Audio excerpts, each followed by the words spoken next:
I drove for hours. The road seemed to stretch endlessly before me, a ribbon of asphalt cutting through the darkness. The only sound was the hum of the engine and the occasional rustle of leaves as the wind swept through the trees lining the road. The night was thick, almost tangible, wrapping around the car like a shroud. I felt a growing sense of unease, a gnawing feeling that something was not quite right.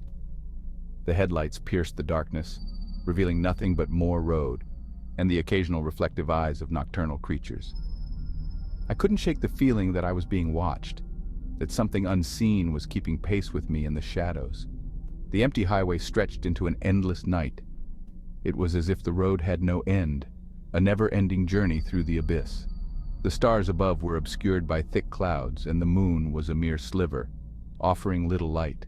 The isolation was palpable, a heavy weight pressing down on me. I glanced at the clock on the dashboard. It was well past midnight.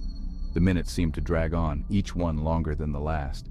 I tried to focus on the road, but my mind kept wandering to the stories I had heard about Blackwood Manor. Tales of hauntings, of strange occurrences that defied explanation. I shook my head, trying to dispel the thoughts, but they clung to me like cobwebs. Finally, I reached Blackwood Manor, its imposing silhouette stark against the moon. The mansion loomed large, a relic of a bygone era. Its Victorian architecture was both beautiful and eerie, with turrets and gables casting long shadows in the moonlight. A single light flickered in one of the windows, a beacon in the darkness. I parked the car and sat for a moment, gathering my courage. The stories of the manor's haunted past played in my mind, but I pushed them aside. I had come here for a reason, and I couldn't let fear deter me. I stepped out of the car, the gravel crunching underfoot, and made my way to the front door. As I got out, the wind bit at my skin, whispering through the trees. The air was cold, a sharp contrast to the warmth of the car. The wind seemed to carry voices faint and indistinct, as if the trees themselves were speaking. I pulled my coat tighter around me and approached the manor. The path was overgrown, weeds and vines encroaching on the once grand entrance. The house seemed to watch me, its windows like eyes, dark and unblinking. I hesitated for a moment, my hand on the doorknob, before pushing it open. The massive oak door creaked open, heavy, its echo resonating. The sound was almost deafening in the stillness of the night. I stepped inside, the door closing behind me with a finality that sent a shiver down my spine. The entrance hall was vast, with high ceilings and a grand staircase leading to the upper floors. Dust motes danced in the air, illuminated by the faint light from the window. The silence was oppressive, a thick blanket that seemed to muffle even the sound of my breathing. I stepped inside. The air was thick with dust, and silence engulfed me. Each step I took stirred up clouds of dust, the particles catching the light and creating an almost ethereal glow. The floorboards creaked underfoot, the sound echoing through the empty halls. I could feel the weight of the house pressing down on me, a tangible presence that seemed to watch my every move. The air was stale, carrying the scent of decay and neglect. It was as if time had stopped within these walls, the house frozen in a moment-long past. The house felt cold, not just in temperature, but a deeper, more penetrating chill. It was a cold that seemed to seep into my bones, a chill that had nothing to do with the weather. The walls were lined with old portraits, the eyes of long-dead ancestors following me as I moved. The furniture was covered in white sheets, ghostly shapes that added to the eerie atmosphere. I could hear the faint sound of the wind outside, but within the house there was only silence. It was a silence that seemed to hum with energy, a silence that was almost alive. Unease crept up my spine like icy fingers. It was a feeling I couldn't shake, a sense that something was terribly wrong. I tried to ignore it, to focus on the task at hand, but the feeling persisted. It was as if the house itself was alive, aware of my presence and not entirely pleased by it. I took a deep breath and continued deeper into the manor, my footsteps echoing in the empty halls. The further I went, the stronger the feeling became, a growing sense of dread that gnawed at my resolve. I closed the door behind me with an echoing boom. The sound reverberated through the house, a final resounding note that seemed to seal my fate. I was alone in the manor, cut off from the outside world. The realization hit me like a physical blow, and for a moment, I considered turning back. But I had come too far to turn back now. I had to see this through, no matter what. I took a deep breath and steeled myself, determined to face whatever lay ahead. I felt a presence, as if eyes were watching me. It was an unsettling feeling.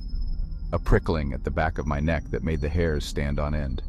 I turned quickly, my eyes scanning the room, but there was nothing there, just shadows and old furniture draped in sheets. I tried to tell myself it was just my imagination, but the feeling persisted.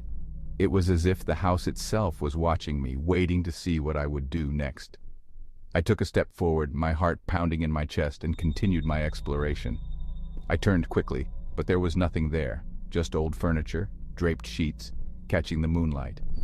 The room was bathed in an eerie glow, the moonlight casting long shadows that seemed to move and shift as I watched. The furniture was old, antique pieces that spoke of a time long past. Each piece was covered in a thick layer of dust, the sheets draped over them like shrouds. I could see the outlines of chairs, tables, and a grand piano, all hidden beneath the white fabric. It was a scene frozen in time, a snapshot of a life that had long since ended. My heart pounded as I tried to ignore the feeling, telling myself it's just an old house. But the unease was growing, a gnawing fear that I couldn't shake. I could feel the weight of the house pressing down on me, a tangible presence that seemed to watch my every move. I took a deep breath and tried to calm myself, but the feeling persisted. It was as if the house itself was alive, aware of my presence and not entirely pleased by it. I knew I had to keep moving, to find what I'd come here for, but the fear was almost overwhelming. I steeled myself and took another step forward, determined to face whatever lay ahead. I explored the ground floor, each room a showcase of dark, decaying grandeur. Faint whispers echoed like wind chimes, but there was no wind inside. I dismissed it as just the old pipes, the house settling. I tried to shake off the feeling, but it clung to me. Shadows seemed to move in the corners of my eyes, the flickering candlelight playing tricks. Or was it? I reached the grand staircase, the banister covered in dust. I hesitated as a wave of cold air washed over me. Looking up, the darkness at the top felt heavy, oppressive. I continued on, each step creaking, echoing in the silence. On the second floor, the bedrooms appeared untouched for decades. The air grew colder, a distinct chill present in one room at the end of the hall. I approached cautiously, my heart pounding. I pushed the door open, the hinges groaned. The room was empty, moonlight streaming through the window, illuminating dust motes dancing in the air. But the temperature plummeted, my breath fogging. I stood there, feeling a presence of sorrow, of despair. Goosebumps erupted on my arms. I whispered, "Hello?" My voice was nothing more than a shaky breath. The silence that followed was heavy, suffocating. I backed out slowly, closing the door on the cold spot. I continued exploring, each room filled with the same unsettling feeling. I reached the end of the hallway to a single door, different from the others. Dark, heavy wood, it was locked tight. I tried the handle, but it wouldn't budge. My curiosity was piqued, mixed with a growing fear. I peered through the keyhole, but saw only darkness. I couldn't see anything. I felt drawn to it, a sense of urgency overwhelming me. I needed to get inside, something important was waiting. I headed downstairs, determined to find the key to unlock the secrets hidden within. Searched every room, every drawer. Finally, in the library, a small key hidden beneath a stack of books, covered in dust, untouched for years. Rushed back upstairs, heart pounding with anticipation and dread. Fit the key into the lock, turned. Click. The door creaked open, revealing a dusty, cobweb-filled attic. Stepped inside, coughing at the dust. In the center, a table, a single diary lying open. Sarah's diary, the faded cover read. The air felt heavy, charged with emotion. Sarah, a young woman who lived in the house a century ago. Her diary entries filled with loneliness, despair. She wrote of whispers in the walls, shadows that danced in the night. She spoke of a cold spot in her room, a presence that chilled her to the bone. She felt watched, tormented by something she couldn't see. My blood ran cold, recognizing her descriptions. Night after night, she wrote of her growing fear, her pleas for help. Then, the entries stopped abruptly. The diary fell open to a blank page, as if she never got to finish her story. A chill ran down my spine. The hair on my arm stood on end. I looked up from the diary, drawn to an old ornate mirror in the corner, its surface cloudy, reflecting only faint images. Stepped closer, heart pounding. As I looked into the mirror, I saw her. A fleeting glimpse. A woman in a white gown, her face pale, filled with sadness and fear. Then she was gone, vanished as quickly as she appeared. I stood there, frozen, staring at the empty mirror. The feeling of being watched intensified, colder, closer. I knew then Sarah was the presence in the house. She was the whispers, the cold spots, the shadows.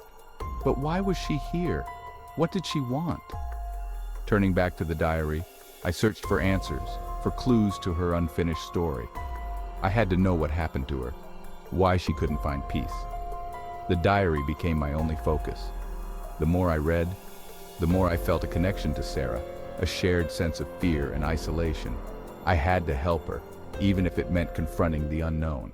Hours passed, the house creaked and groaned around me. The whispers seemed to grow louder, more insistent. Finally, I reached the last page of the diary. Sarah's final words, scrawled in a frantic hand, spoke of a betrayal, a broken heart, and a final act of desperation. Then silence. The whispers stopped. The house fell still. It was in that silence that I understood. Sarah wasn't evil. She was heartbroken, trapped in her despair. She didn't need my fear. She needed my understanding, my empathy. Closing the diary, I felt a sense of peace settle over the attic. The air felt lighter, the shadows less menacing. Sarah's presence, though still there, felt different, calmer. Leaving the attic, I took one last look at the house. It was no longer a place of terror, but a place of sorrow, a monument to a love lost and a soul in pain. As I drove away, I couldn't shake the feeling that Sarah was finally at peace. The whispers in the dark were gone, replaced by a quiet understanding. The experience left me forever changed, haunted by the ghost of Blackwood Manor and the tragic story of Sarah.